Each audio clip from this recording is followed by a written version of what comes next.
14,000 apartments in 39 different buildings, all mostly white tenants. That is until the Department of Justice took notice in 1973 and slammed Donald Trump and his father Fred Trump with a lawsuit. Trump management was charged with discriminating against African Americans and breaking federal law. Donald Trump, then just 27, was president of the company. The Department of Justice accused the Trumps of violating the Fair Housing Act, arguing they were turning away renters based on race and color. Who tipped them off? Local activists, so-called testers, posing as potential renters at Trump's buildings, mainly in Brooklyn and Queens. When the black testers came, they were shown, they may have been shown apartments, but were told nothing was available. Whereas when the white testers came, yes, there were things that were available. That would be the norm. And if the Trumps did rent to a black person, Goldweber recalls, they would do so only at one building in Brooklyn, reserving the other buildings for white tenants. That the white people would live in Trump Village and the people of color would live in Flatbush. And according to the Justice Department, they even had a secret coding system to do it, a racial code. Here's how. Some of the applications were marked with a C, which we learned that it meant colored, so that the prospective tenants who had come in were noted to be colored.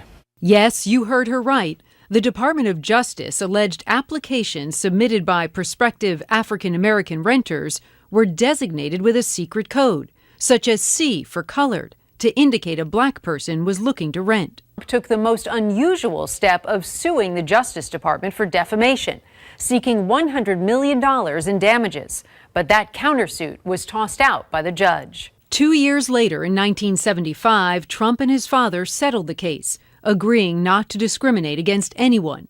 The 18s accused in the attack were arraigned on charges of rape and attempted murder. In the Central Park jogger case, they put 5 innocent teens in prison because the public pressure to lock up these quote-unquote animals was so strong. You better believe that I hate the people that took this girl and raped her brutally. You better believe it. Donald Trump wanted to give these kids a death penalty, and he took out a full-page ad to put the pressure on. These children, 4 of them under 18, all went to adult prisons for 6 to 11 years before DNA evidence proved they were all innocent. When Mexico sends its people, they're not sending their best. They're not sending you. They're not sending you. They're sending people that have lots of problems, and they're bringing those problems with us. They're bringing drugs. They're bringing crime. They're rapists, and some, I assume, are good people. They're sending us not the right people. It's coming from more than Mexico. It's coming from all over South and Latin America, and it's coming probably from the Middle East. Donald J. Trump is calling for a total and complete shutdown of Muslims entering the United States until our country's representatives can figure out what the hell is going on?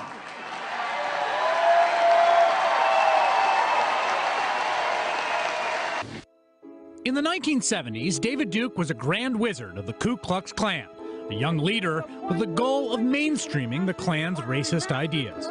There's plenty of other places in this country that I could live maybe with some Negroes that are integrationists. All right, but what are we talking about? I don't want to live with Negroes.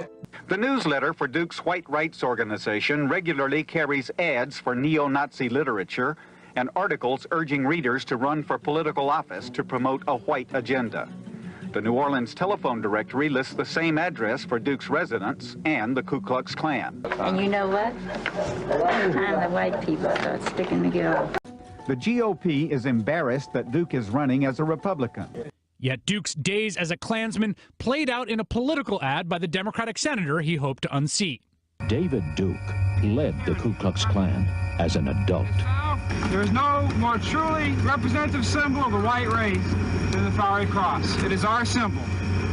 White victory. White victory. When you say the party is self-destructing, what do you see as the biggest problem with the Reform Party right now? Well, you've got David Duke just joined. A bigot, a racist, a problem. I mean, this is not exactly the people you want in your party. 16 years later, Trump and Duke find themselves in the same party once again. Will you unequivocally condemn David Duke and say that you don't want his vote or that of other white supremacists in this election? Well, just so you understand, I don't know anything about David Duke, okay? I don't know anything about what you're even talking about with white supremacy or white supremacists. So I don't know. I mean, I don't know, did he endorse me or what's going on? Because, you know, I know nothing about David Duke. I know nothing about white supremacists. And so you're asking me a question that I'm supposed to be talking about people that I know nothing about.